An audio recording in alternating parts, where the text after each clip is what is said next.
अगर हम senior citizens की इन्वेस्टमेंट स्कीम को लेकर के किसी स्कीम के बारे में बात करते हैं तो सीनियर सिटीजन सेविंग स्कीम का नाम सबसे पहले आता है, जिसको हम SCSS कहते हैं। ये स्कीम सीनियर सिटीजन्स के लिए बेहद लाभदायक है एंड इसका बेनिफिट जो है वो मेनी फोल्ड है। और 2023 में जब बजट आना था उस टाइम पर इस स्कीम की लिमिट को इंक्रीज किया गया था एंड बाद में इसके इंटरेस्ट रेट के बीच में काफी ज्यादा रिवीजन देखने को मिली एंड 2024 में भी गवर्नमेंट ने यहाँ पे बहुत से चेंजेस किए हैं स्कीम को लेकर के। तो ये स्कीम एक्चुअल में है क्या, इसका बेनिफिट किन किन लोगों को हो सकता है, क्या क्या बेनिफिट हो सकता है, इंटरेस्ट रेट क्या चल रहा है, टैक्स इंप्लीकेशंस क्या होती हैं, तो सारी की सारी कंप्लीट डिटेल्स हम इस पर्टिकुलर वीडियो में बात करेंगे। और साथ ही साथ मैं आपको एक कैलकुलेटर भी प्रोवाइड करूंगा जिसके थ्रू आप जान पाएंगे कि ये स्कीम क्या आपके लिए बेनिफिट है एंड आप कितना पैसा जमा करवाते हैं तो आपको कितना पैसा मिलेगा और क्या बेनिफिट मिलने वाला है। तो इस वीडियो को एंड तक जरूर गो थ्रू कीजिएगा। मैं आशीष जैन आपके लिए फाइनेंस के ऐसे ही टॉपिक्स को डिकोड करता रहता हूं। तो अगर आपको हमारी वीडियोस पसंद आती हैं तो वीडियो को लाइक जरूर कीजिएगा एंड शेयर जरूर कीजिएगा अपने फ्रेंड्स के साथ, कलीग्स के साथ, जो भी इन स्कीम्स का बेनिफिट उठा सकते हैं। और अगर आप JIB CIB बैंक प्रमोशंस या सर्टिफिकेशन एग्जाम्स की तैयारी कर रहे हैं तो इस वीडियो को फॉलो करने के साथ साथ जो बाकी वीडियोस हैं हमारे चैनल के ऊपर आप उनको भी फॉलो कर सकते हैं। So do subscribe to our channel at the earliest and press the bell notification icon so that you get updated whenever we upload the new videos. So चलिए वीडियो को शुरू करते हैं। जब भी हम सीनियर सिटीजन सेविंग स्कीम के बारे में बात करते हैं तो सबसे पहली चीज आती है कि क्या इस अकाउंट को सिर्फ और सिर्फ पोस्ट ऑफिस में ओपन करवाया जा सकता है, क्योंकि ये स्कीम पोस्ट ऑफिस के नाम से पहले काफी ज्यादा फेमस थी। लेकिन किसी भी नेशनलाइज्ड बैंक में भी आप SCSS का जो अकाउंट है वो ओपन कर सकते हैं। जब आप बैंक में जाते हैं तो आपको कहते हैं कि FD करा लो, ये करा लो, वो करा लो, लेकिन आपने कहना कि सीनियर सिटीजन सेविंग स्कीम का अकाउंट हमें ओपन करवाना है तो आप वो अकाउंट सिंपली आसानी से ओपन करवा पाएंगे। एंड इस पर्टिकुलर वीडियो में हम 2024 की सारी डिटेल जो है लेटेस्ट अपडेट्स उनके बारे में बात करने वाले हैं। तो ये क्वेश्चंस जो थे जिनके बारे में बात करनी थी रिलेटेड कि अकाउंट कौन कौन ओपन कर सकता है, कितना पैसा आप जमा कर सकते हैं, इंटरेस्ट रेट क्या है, कैसे कैलकुलेशन होगी, मैच्योरिटी से पहले क्या हम पैसा निकाल सकते हैं कि नहीं निकाल सकते, और क्या क्या चेंजेस हैं 2023 के, उनके बारे में भी डिटेल में बात करने वाले हैं। तो सबसे पहली बात, अगर तो किसी पर्सन की एज 60 या 60 प्लस है तो उसके केस में बिना किसी रोक टोक के वो पर्सन जो है अपना अकाउंट ओपन करवा सकता है, उसमें कोई भी दिक्कत नहीं रहेगी। लेकिन अगर किसी पर्सन की एज 55 प्लस भी है एंड वो पर्टिकुलरली उनको रिटायर्ड के ऊपर सुपर एन्युएशन के बेनिफिट मिले हैं या फिर VRS यानी कि वॉलंटरी रिटायरमेंट जो आपकी स्कीम है उसके तहत आपने रिटायरमेंट ली है, तो आपको जिस दिन से बेनिफिट मिले, ध्यान में रखिएगा, नॉट फ्रॉम द डेट आपने जब VRS ली है या फिर आपको सुपर एन्युएशन बेनिफिट्स मिले हैं, लेकिन फ्रॉम द डेट जब आपके वो बेनिफिट्स आपके अकाउंट में क्रेडिट हो गए हैं। जैसे मान लीजिए 1 जनवरी को आपको अगर ये पैसा आपके अकाउंट में आ गया तो 1 जनवरी से लेकर के 3 महीने के अंदर अंदर आप अपना senior citizen saving scheme account open कर सकते हैं। लेकिन अगर आपने इन 3 महीनों में इस अकाउंट को ओपन नहीं किया तो आपको 60 इयर्स की एज तक की वेट करनी पड़ेगी, फिर ही आप ये अकाउंट ओपन करवा पाएंगे। इसी तरह से जो कि पर्सनल है यानी कि डिफेंस सर्विसेज से हैं, अगर वो 50 प्लस एज उनकी है तो वो भी इस अकाउंट में पार्टिसिपेट कर पाएंगे। लेकिन इसमें सिविलियन जो डिफेंस इंप्लॉइज है वो इसमें शामिल नहीं है। अभी एक नया रूल आया था रिलेटेड की जहां पर कोई गवर्नमेंट इंप्लॉय है एंड ऑन ड्यूटी उस पर्सन की 50 ईयर से ज्यादा की एज में डेथ हो जाती है तो उस केस में उसके स्पाउस को अलाउ किया गया है कि वो अपना SCSS का अकाउंट जो है वो कभी भी ओपन करवा सकते हैं। ये स्कीम में अपडेट यहां पर आया था एंड इस चीज का भी ध्यान रखना पड़ेगा। फर्दर जैसे मैंने आपको बताया कि अकाउंट ओपन जो है वो हो सकता है, लेकिन साथ में जो अकाउंट है वो ज्वाइंट नेम में भी ओपन हो सकता है। जैसे मान लीजिए ए है तो ए अपने स्पाउस यानी कि हस्बैंड है ए तो ए अपनी वाइफ, बी अपनी वाइफ के साथ, और अगर वाइफ है तो अपने हस्बैंड के साथ यानी कि अपने स्पाउस के साथ ओपन अकाउंट कर सकते हैं। जो एज क्राइटेरिया अकाउंट होगा वो पहले पर्सन का ही एज क्राइटेरिया अकाउंट होगा एंड जो भी पैसा इस अकाउंट में जमा किया जाएगा, जैसे मान लीजिए इन्होंने अपना बैलेंस जो था इसमें 15 लाख रुपए जमा कर दिया तो ये पर्टिकुलरली ए के नाम पर ही माना जाएगा कि ये पैसा जो है वो ए के नाम का ही था एंड उसके क्या क्या इंप्लीकेशंस हो सकते हैं वो हम आगे जाकर के बात करने वाले हैं। सो एक सिंपल सी चीज को ध्यान में रखिएगा कि अगर ज्वाइंट अकाउंट ओपन हो सकता है तो वो सिर्फ और सिर्फ स्पाउस के साथ ओपन होगा और वो जो पहला नाम होगा उसी के नाम में बैलेंस को माना जाएगा, कंसीडर किया जाएगा एंड एज क्राइटेरिया भी उसी का कंसीडर किया जाएगा, राइट। फिर बात आती है related to the senior citizen saving scheme 2024 जो deposit limits and deposit rules हैं उनके बारे में। तो मिनिमम आप यहां पर 1000 रुपीज का जो बैलेंस है वो आप यहां पर जमा करवा सकते हैं एंड साथ ही साथ आप यहां पर मल्टीपल ऑफ 1000 को भी जमा करवा सकते हैं। जैसे मान लीजिए आपने 1000 करवा दिए या फिर 10,000 करवा दिए या फिर 20,000 करवा दिए एंड ये अकाउंट जो होगा ना इसमें आप बार बार जमा नहीं करवा सकते। ये सिंगल टाइम आपने एक बार अकाउंट में पैसा जमा कर दिया बस उतना ही रहेगा, उसके बाद वो मैच्योर हो जाएगा, आप उसकी एक्सटेंशन ले सकते हैं। फर्दर उन रूल्स के बारे में बात करेंगे, लेकिन अगर एक एक अकाउंट ओपन किया है तो वो अकाउंट आपका एक ही बार आपका डिपॉजिट उसमें होगा, बार बार आप उसमें डिपॉजिट नहीं कर सकते हो। मैक्सिमम आप इस अकाउंट में जो डिपॉजिट है वो 30 लाख का कर सकते हो। पहले ये जो लिमिट थी 2023 के बजट तक, पहले ये लिमिट जो थी वो 15 लाख की थी, लेकिन तब इसको आगे बढ़ा दिया गया, लिमिट को आगे इंक्रीज कर दिया गया, डबल कर दिया गया, ठीक है। लेकिन अब ये लिमिट जो है वो 30 लाख रुपए पर पर्सन, क्या हो सकता है कि आगे जाकर के इसमें भी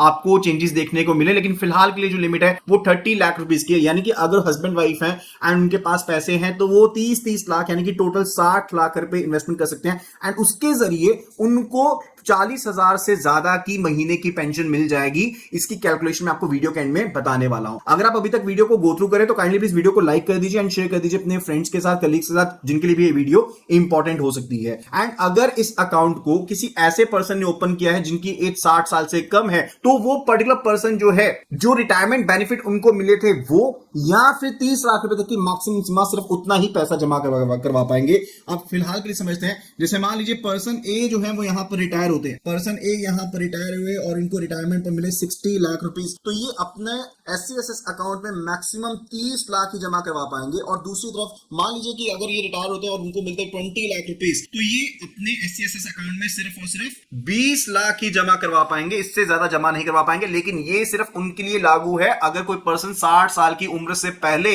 अगर रिटायर होता है उनके लिए, ठीक है। तो वो जितना उनको बेनिफिट मिला उसका मैक्सिमम या फिर पर्टिकुलर जो 30 लाख है, जो भी दोनों में से चीज वैल्यू जो होगी वो लोएस्ट रहेगी, वो पर्टिकुलर उतना ही वो वैल्यू जमा करवा पाएंगे, उससे ज्यादा वैल्यू जमा नहीं करवा पाएंगे। फर्दर इसके बाद बात आती है रिलेटेड टू कि जैसे मैंने आपको बताया कि आप इस अकाउंट में सिर्फ और सिर्फ एक ही बार पैसा जमा करवा सकते हैं, बार बार नहीं करवा सकते, लेकिन आप मल्टीपल अकाउंट ओपन कर सकते हैं। यानी कि जैसे मान लीजिए पर्सन ए जो है, इन्होंने अपना पहले इनके पास पैसे थे 20 लाख, इनकी 62 इयर्स की एज है, इन्होंने 20 लाख रुपए जमा करवाते हुए अपना SCSS अकाउंट ओपन कर दिया। फिर उन्होंने 7 लाख रुपए जमा करवाए, इनके पास और पैसा है, इन्होंने 7 लाख जमा करवाए और एक दूसरा अकाउंट ओपन कर दिया। यानी कि ये पहला अकाउंट हो गया, ये दूसरा अकाउंट हो गया।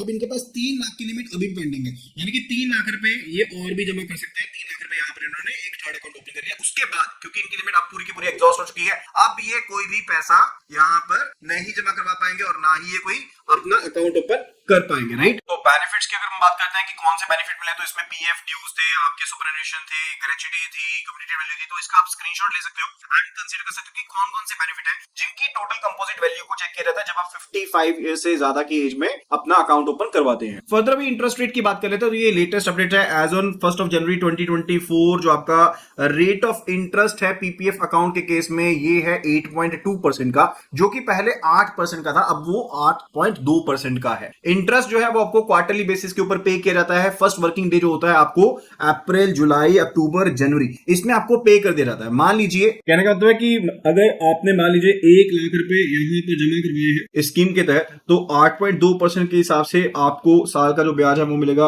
8200। अभी 8200 जो होगा वो 4 हिस्सों में डिवाइडेड होगा, तो 2050 रुपए आपको हर एक क्वार्टर में मिल जाएगा एंड अप्रैल, जुलाई, अक्टूबर, जनवरी के फर्स्ट डे को आपको ये पैसा जो होगा आपके अकाउंट में क्रेडिट कर दिया जाएगा। एंड फर्दर अगर आप इस इंटरेस्ट जो आपको पे किया जाता है इसको आप क्लेम नहीं करते हो, तो उस सिनेरियो में आपके इंटरेस्ट के ऊपर अलग से आपको इंटरेस्ट नहीं मिलेगा। Kindly please take note of it, क्योंकि आपको इसमें कंपाउंडेड इंटरेस्ट का बेनिफिट नहीं मिलने वाला है। वो आपका पैसा सेविंग फंड अकाउंट में पड़ा रहेगा, तो आपको 2-3-4% का जो इंटरेस्ट रेट है सेविंग फंड का वो आपको मिल जाएगा, लेकिन स्कीम के तहत आपको कोई और अलग से बेनिफिट नहीं मिलेगा। अगर हम एक्सटेंडेड अकाउंट की बात करते हैं, तो जिस दिन से एक्सटेंशन हुई है उस दिन जो रेट ऑफ इंटरेस्ट एप्लीकेबल था आपको वो इंटरेस्ट मिलेगा। मान लीजिए आपने 2018 में ये स्कीम ओपन करी और 2023 तक आपकी ये स्कीम चली एंड आपको जो रेट ऑफ इंटरेस्ट था पहले 8% था, ठीक है। अब 2024 में रेट ऑफ इंटरेस्ट हो गया 8.2% हो गया, तो जब आप रिन्यूअल करोगे तो आपको 8.2% मिलेगा, आपको पुराना रेट नहीं मिलेगा। हो सकता है कि पुराना रेट आपका ज्यादा भी हो, तो आपको लेटेस्ट जिस डेट से आपने रिन्यूअल किया है, एक्सटेंशन किया है, उस डेट से आपको रेट ऑफ इंटरेस्ट जो होगा वो मिलने वाला है। पिछले कॉन्ट्रैक्टेड इंटरेस्ट रेट से आपका कोई भी लेना देना नहीं होगा। अब बात करते हैं premature closure of account के बारे में। तो आप अकाउंट को कभी भी प्री मैच्योर क्लोज करवा सकते हो, किसी भी टाइम पर करवा सकते हो। अगर आप अकाउंट को पहले 1 साल में ही क्लोज करवा देते हो, यानी कि आपने अकाउंट ओपन किया उसी साल में अकाउंट को क्लोज कर देते हो, तो उसके केस में ना तो आपको कोई ब्याज मिलता है, ना ही आपको कोई पेनल्टी पे करनी पड़ती है, यानी कि no profit no loss situation, ना ही कोई आपको इंटरेस्ट मिला, ना आपने कोई पेनल्टी पे करी, तो कोई भी इशू नहीं रहता है। लेकिन अगर आप अकाउंट को 1 साल के बाद क्लोज करते हो, यानी कि 2 साल से पहले और 1 साल के बाद क्लोज करते हो, तो आपका जो भी अमाउंट अमाउंट था डिपॉजिट का, आपको उसकी पेनल्टी देनी पड़ेगी, ठीक है। यानी कि आपको 1.5% जो है वो पेनल्टी यहां पर देनी पड़ेगी। अब इस चीज को समझिएगा, मान लीजिए आपने 1 लाख रुपए डिपॉजिट किया, 8.2% रेट ऑफ इंटरेस्ट है, तो उसके हिसाब से आपको 8200 तो पहले साल में मिल गए। उसके बाद आपने लगभग मान लीजिए कि दूसरा साल खत्म होने से पहले ही बंद किया, तो आपको उसका भी 8200 का इंटरेस्ट जो था वो यहां पर मिल गया। तो यानी कि टोटल आपको 16,400 रुपए तो यहां पर मिल ही गए हैं। तो आपने 1 लाख जमा करवाया था, तो 1.5% यानी कि 1500 रुपए इसमें से निकाल भी देंगे तो भी आपको इतना ज्यादा बड़ा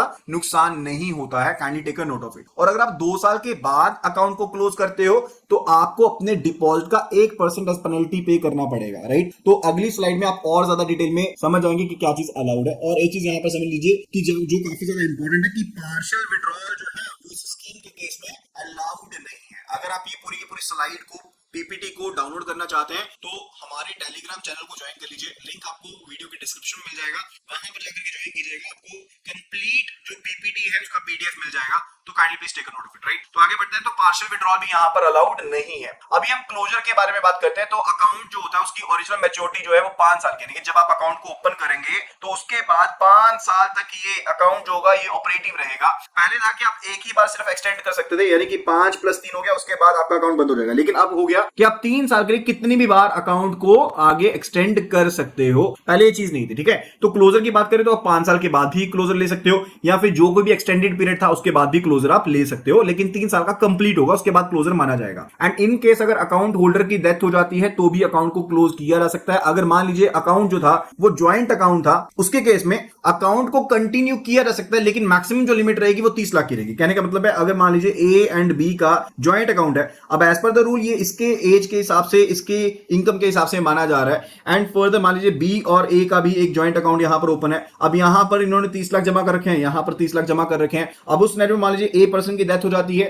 तो बी पर्सन को ये वाला अकाउंट बंद करवाना पड़ेगा, क्योंकि इन्होंने ऑलरेडी अपनी 30 लाख की लिमिट यहां पर कंज्यूम कर रखी है, राइट। फिर बात करते हैं रिलेटेड कि इंटरेस्ट रेट जो है। एंड मान लीजिए कि पर्सन की डेथ हुई थी 8 जनवरी 2024 को एंड अकाउंट बंद करवाया गया है 8 मार्च 2024 को। तो ये जो इन बिटवीन पीरियड है इसके लिए सेविंग फंड का जो रेट होगा बैलेंस के ऊपर वो पे किया जाएगा, एंड कोई दूसरा रेट पेएबल नहीं होगा, राइट। यानी कि कॉन्ट्रैक्टेड रेट पेएबल नहीं होगा from the date of death of the account holder to the date of account of closure, ठीक है। फिर बात करते हैं रिलेटेड की अकाउंट होल्डर, जैसे मैंने आपको बताया कि पहले तो था कि सिर्फ एक बार एक्सटेंशन ले सकते थे, लेकिन बाद में नहीं, ठीक है। लेकिन अब अकाउंट होल्डर जो 3 साल की कितनी भी बार एक्सटेंशन ले सकता है। एंड एक्सटेंशन किस रेट पर होगी? जो लेटेस्ट रेट होगा from the date of extension, उस डेट को पर्टिकुलरली जो रेट था वो एप्लीकेबल होगा एंड उसके हिसाब से एक्सटेंशन होगी। अब बात आती है कि मान लीजिए एक पर्सन ने अपना अकाउंट ओपन किया, 2018 में ओपन किया, 2023 में इन्होंने रिन्यूअल करवा लिया। अब इस पीरियड के बाद भी इन्होंने 3 साल के लिए एक्सटेंड भी करवा लिया, ठीक है। अब इस एक्सटेंडेड पीरियड में अगर ये अकाउंट को प्री मैच्योर क्लोजर करना चाहते हैं तो क्या रूल्स रहेंगे? तो क्या वो अलाउड है? बिल्कुल। आप एक्सटेंडेड पीरियड के दौरान भी अगर अकाउंट को प्री मैच्योर क्लोज करना चाहते हैं तो वो भी यहां पर अलाउड है। आप किसी भी टाइम पर उसको क्लोज कर सकते हैं। अगर आप 1 साल के अंदर अंदर क्लोज करते हैं तो उस टाइम पर आपको 1% की पेनल्टी देनी पड़ेगी, और अगर आप 1 साल के बाद from the date of extension अगर आप क्लोज करते हैं तो उस केस में कोई भी पेनल्टी नहीं पड़ेगी, ठीक है। तो ये भी एक फायदे वाली चीज है। अभी हम कैलकुलेशन की बात कर लेते हैं, एंड इसके लिए आप हमारा टेलीग्राम चैनल ज्वाइन कर सकते हैं, जहां पर आपको कंप्लीट हम कैलकुलेटर देने वाले हैं। तो आप ज्वाइन कर लीजिए, आपको पीडीएफ भी मिल जाएगी वहां पर, तो कंप्लीट डिटेल्स आपको मिल जाएंगी। तो एक आइडिया लीजिए कि 8.2% की जो 8.2% की रेट है हमारे पास, और 1 लाख रुपए जमा करवाते हैं तो आपको 2050 रुपए यहां पर क्वार्टर का आपको ब्याज मिलता है। यानी कि अगर हम इसको 4 से मल्टीप्लाई कर दें तो 8200 रुपीज का ब्याज हो गया। इसी तरह से मान लीजिए अगर A and be husband wife दोनों ही सीनियर सिटीजन है और इनके पास 60 लाख रुपीज का अगर बैलेंस अवेलेबल है तो ये 30 लाख रुपए दोनों ही जमा करवा सकते हैं। तो इनके टोटल 60 लाख रुपए जमा हो जाएंगे, और उसके ऊपर इनको लगभग क्वार्टर का यानी कि 3 महीनों का 1,23,000 रुपए का ब्याज मिल जाता है, जो कि लगभग 41,000 के आसपास बनता है। तो एक काफी अच्छी रकम बन जाती है अगर आप अपने घर का खर्चा चलाना चाहते हैं, राइट। तो ये स्कीम काफी ज्यादा बेनिफिशियल है। अगर आपके नियर एंड डियर वन में भी कोई सीनियर सिटीजन है तो आप काइंडली उनको स्कीम के बारे में जरूर बताइएगा, उनके साथ इस वीडियो को जरूर शेयर कीजिएगा, ताकि वो इस पर्टिकुलर वीडियो के थ्रू जान पाए पर्टिकुलर स्कीम के बारे में एंड डेफिनेटली स्कीम का बेनिफिट ले पाए। सो वीडियो को फटाफट से आप लाइक कर दीजिए एंड फटाफट से शेयर कर दीजिए। लाइक एंड शेयर करने का बेनिफिट ये होगा कि ये वीडियो यूट्यूब के एल्गोरिथम में आ जाएगी एंड उसका बेनिफिट और लोगों तक भी पहुंच पाएगा। So kindly do like the video and do share the video. And अगर आपने अभी तक चैनल को सब्सक्राइब नहीं किया तो फटाफट से चैनल को सब्सक्राइब कर लीजिए and press the bell notification icon so that you get updated whenever we upload the new videos.